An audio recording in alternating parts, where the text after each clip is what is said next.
Iya, yang rapinya, rapinya.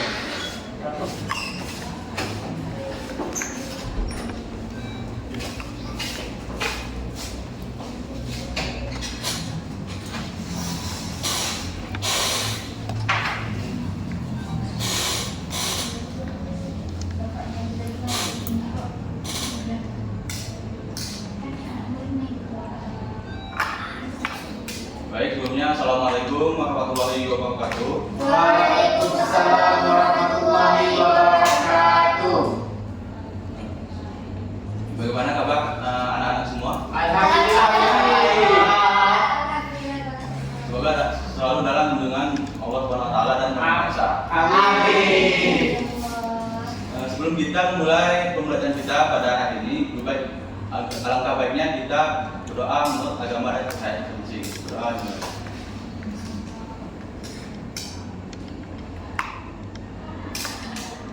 Doa selesai. Baik, sekarang saya akan mengabsensi anak-anak semua. Langsung saja yang pertama video ini Adik. Fadli Sidikov, Hati Cindriani, Yuna Basera, Silvi Ramadhani, Albi Saputra, Cinta Tiza, Ayo Pak. David. Iya, Pak. Baik, hadir semua ya. Ya Pak. Baiklah, langsung saja kita memasuki pembacaan kita pada hari ini. Tapi sebelumnya, apakah anak-anak sekalian masih ingat apa materi pembelajaran kita pada minggu lalu? Materi minggu lalu itu tentang agresi militer 1 dan agresi militer 2 Belanda Pak. Baik, masih ingat ya. Baik, jadi pada minggu ini materi yang kita akan bahas yaitu setelah masa agresi militer Belanda 1 dan 2, selanjutnya masa pemerintahan Presiden Indonesia. Yang pertama yaitu masa pemerintahan Presiden Soekarno. Jadi fokus kita yaitu masa pemerintahan Presiden Soekarno. Apa sih tujuan kita untuk pembelajaran Presiden Soekarno ini? Yaitu untuk mencari relevansi materi ini terhadap pemahaman sejarah bangsa serta kehidupan kita bernegara hingga saat ini. Kemudian saya akan menyampaikan sedikit materinya, materi tentang pertemuan kita minggu ini. Setelah itu kita akan membentuk kelompok. Baiklah, jadi materi tentang masa kepemimpinan Presiden Soekarno di Indonesia itu dibagi menjadi 2 fase. Jadi fase yang pertama yaitu masa liberal dan kemudian beralih menjadi fase demokrasi terpimpin. Jadi pada masa pertama yaitu demokrasi liberal, pemerintahnya tidak stabil karena seringnya terjadinya pergantian kabinet. Seperti yang mungkin anak-anak juga tahu kan, masa Soekarno itu ada banyak sekali kabinet yang sering terganti, bahkan sampai setahun, ada yang sampai 9 bulan saja sudah diganti. Yang ini menyebabkan banyak terjadi ketidakstabilan politik. Oleh karena itu, Soekarno akhirnya mengeluarkan sebuah dekret, yaitu dekret presiden pada tanggal 5 Juli 1959 yang menyebabkan mengakhirinya demokrasi liberal atau demokrasi parlementer dan memulainya demokrasi terpimpin, yaitu demokrasi sistem politik yang lebih terpusat pada presiden dengan konsep Nasako. Bapak ingin bertanya pada anak-anak sekalian, apakah kalian tahu apa itu Nasako? Nasionalis komunis. Silakan angkat tangannya. Iya Kak sih. Saya Pak. Kalau nggak salah Nasako itu nasionalis komunis Pak. Jadi Nasakom itu nasionalis, agamis, dan komunis. Baik, sudah baik ya. Jadi selanjutnya pada apa saja sih kebijakan utama yang diambil pada kebijakan utama di bidang politik, ekonomi, dan hubungan internasional yang ditetapkan oleh Presiden Soekarno. Jadi ada beberapa. Yang pertama yaitu kebijakan politik. Jadi kebijakan politiknya yaitu seperti pembentukan MPSS.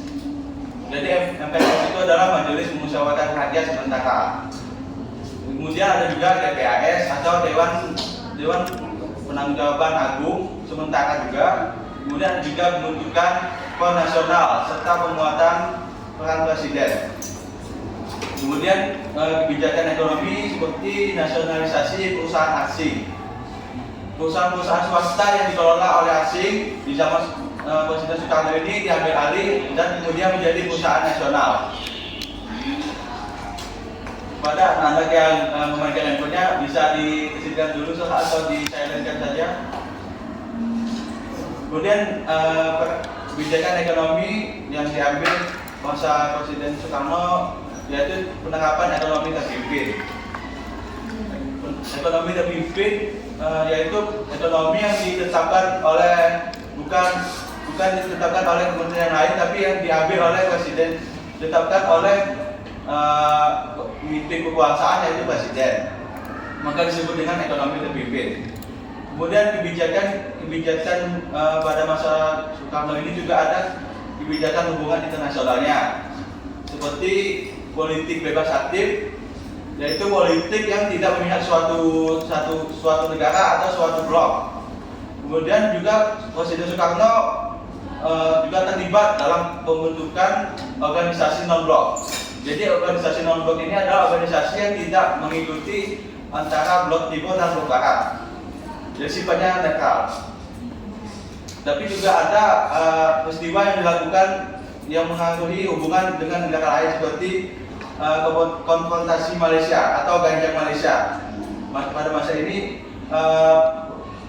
hubungan politik antara Indonesia dan Malaysia itu tidak baik karena Indonesia melakukan tindakan militer kepada negara Malaysia.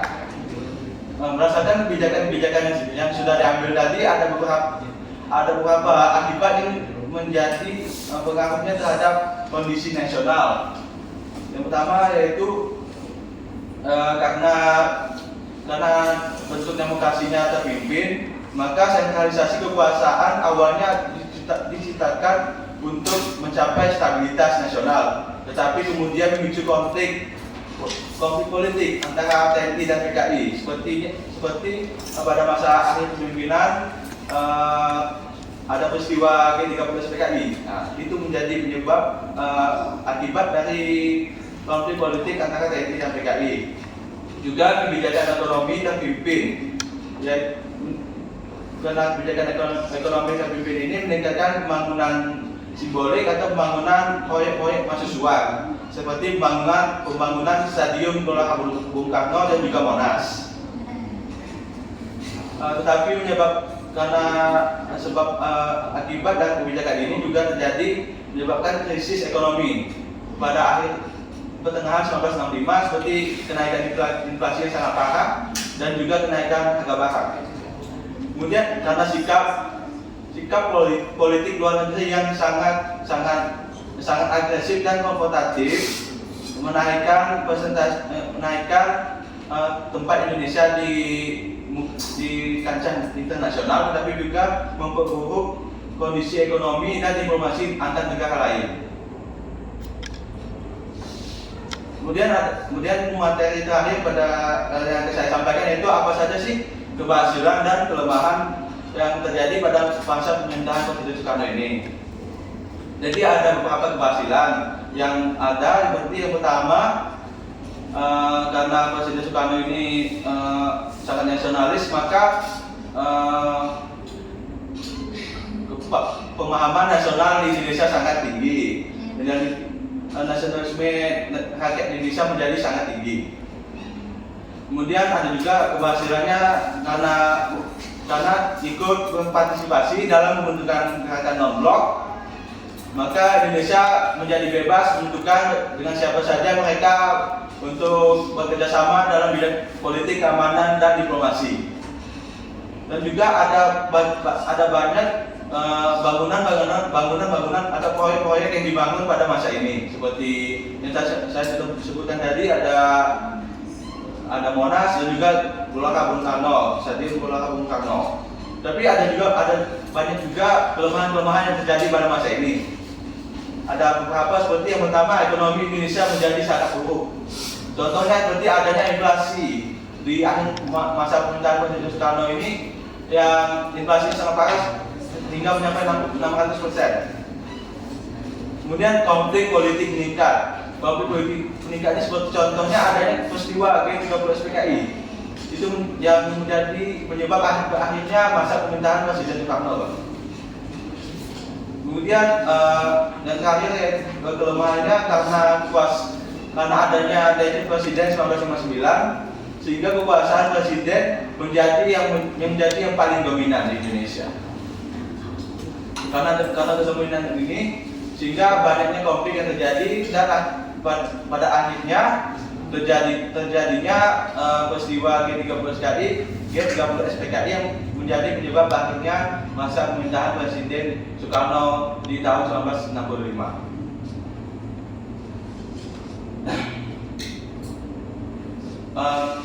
Itulah penyampaian dari materi kita Bapak tentang masa pemerintahan Presiden Soekarno. Berdasarkan penyampaian dari yang saya sampaikan tadi, saya di sini akan membentuk kelompok untuk membahas lebih lanjut apa saja bagaimana bentuk pemerintahan yang terjadi pada masa Presiden Soekarno.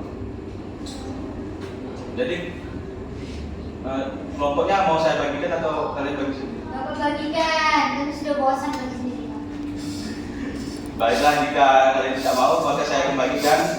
Jadi yang satu kelompok itu ada 3 orang ya.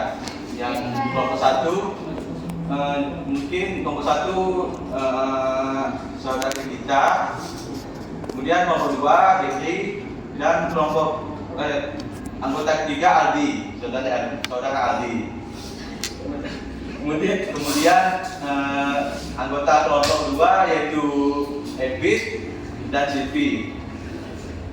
Kemudian untuk kelompok 3 mungkin saudara Fadli, Hati, dan Bibna. Jadi materi-materinya yaitu kelompok 1 membahas, yaitu bahasan pematerinya yaitu peran militer dalam demokrasi terpimpin dan pengaruhnya terhadap politik nasional. Itu untuk kelompok 1. Kemudian untuk kelompok 2 yaitu propaganda dan mobilisasi masa era Soekarno, dari manipul hingga pidato presiden. Kemudian untuk materi kelompok 3 yaitu membahas dampak sosial budaya kebijakan Soekarno terhadap kehidupan masyarakat di Indonesia pada masa demokrasi terpimpin tahun 1959 sampai 1965. Pada setiap kelompok dipersilakan untuk mencari materi-materinya. Saya berikan waktu selama 10 menit. Baik anak-anak, sepertinya sudah cukup waktunya untuk kalian berdiskusi, sudah 10 menit. Selanjutnya pada kelompok-kelompok, sepertinya kelompok 1 terlebih dahulu untuk maju dan mempresentasikan materi yang kalian cari. Pada kelompok 1 dipersilakan. Baiklah, pada anak-anak semua, tolong perhatikan pada kelompok 1 akan menyampaikan materinya. Pada kelompok 1 dipersilakan untuk menyampaikan. Baiklah, kami dari kelompok 1 akan menyampaikan materi terkait peran militer dalam masa demokrasi terpimpin dan pengaruhnya terhadap politik nasional yang akan dibacakan oleh kita. Kepadanya dipersilakan. Baik, terima kasih. Saya Dira Liza akan memaparkan tentang peran militer dalam masa demokrasi terpimpin dan pengaruhnya terhadap politik nasional. Jadi pada masa demokrasi terpimpin, yaitu pada tahun 1959 sampai 1965, militer, terutama angkatan daratnya, memperoleh peran politik yang semakin kuat karena setelah kegagalan demokrasi liberal yang penuh pergantian kabinet, Bapak Soekarno itu menilai militer sebagai kekuatan yang stabil yang mampu menjaga kesatuan nasional. Melalui konsep fungsi secara de facto, militer itu tidak hanya bertugas mempertahankan negara, namun juga ikut mengatur kehidupan politik dan juga pemerintahan. Lalu untuk memperkuat stabilitas, Soekarno itu melibatkan tokoh-tokoh militer dalam lembaga-lembaga negara seperti MPRS, DPAS, dan juga Front Nasional Militer itu juga mendapat posisi yang strategis dalam pengambilan keputusan, termasuk keamanan dalam negeri, kebijakan ekonomi tertentu, hingga kontrol terhadap oposisi. Namun, hubungan antara TNI, khususnya Angkatan Darat, dengan PKI menjadi sumber ketegangan yang konstan, di mana PKI itu mencoba mendekat ke Soekarno dan memanfaatkan demokrasi terpimpinnya, sementara Angkatan Darat itu memandang PKI sebagai ancaman ideologis. Persaingan dua kekuatan ini menyebabkan atmosfer politik yang tidak stabil dan akhirnya meletus terjadinya G30 SPKI pada tahun 1965. Sekian, saya kembalikan kepada Jenny. Baik, terima kasih.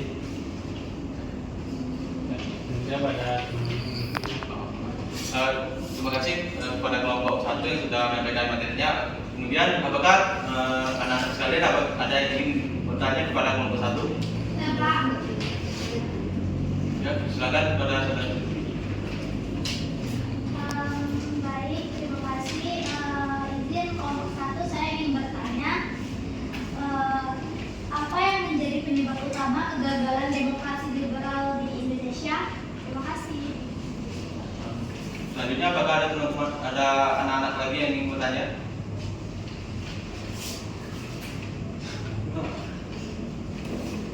Silakan kepada saudara Isi, saudara Kaisi. Baiklah, saya ingin bertanya, sebutkan dua kelemahan pemerintahan Soekarno. Terima kasih pada saudara Isi telah bertanya. Selanjutnya apakah kelompok lain ada yang ingin bertanya? Saya Pak. Silakan kepada saudara Isi. Baik, saya ingin bertanya kenapa peristiwa G30S 1965 menjadi titik penting dalam pemerintahan Soekarno. Baik, terima kasih kepada saudara Gimna. Apakah ada lagi yang ingin bertanya? Kepada saudara Kati, silakan untuk bertanya. Baik, pertanyaan saya, mengapa kebijakan ekonomi tertinggi justru menimbulkan krisis? Sepertinya sudah cukup 4 pertanyaan yang ditanyakan oleh kelompok-kelompok lain. Kepada kelompok 1 silakan diberikan waktunya untuk mencari jawaban.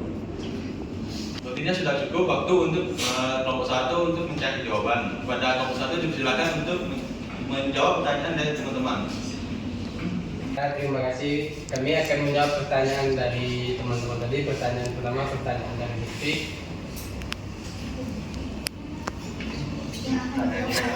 Pertanyaannya, apa yang menjadi penyebab utama kegagalan demokrasi liberal di Indonesia? Yang dijawab nanti kepadanya. Baik, terima kasih Jeffrey.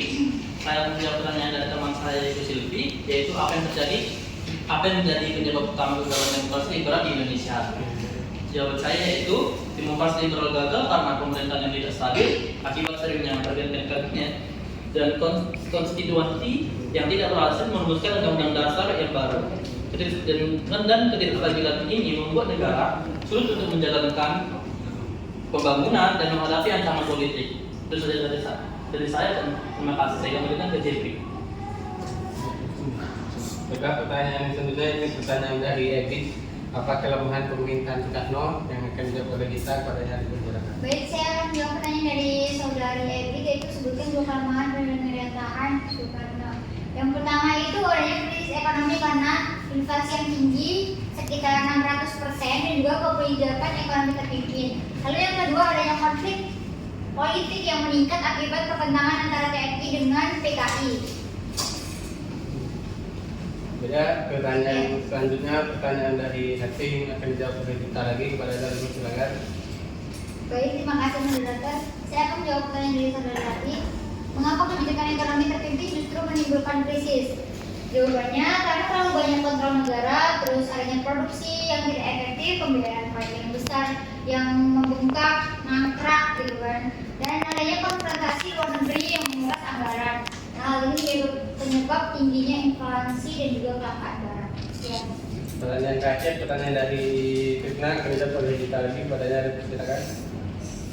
Baik, terima kasih moderator. Saya akan menjawab pertanyaan dari saudara Fitna.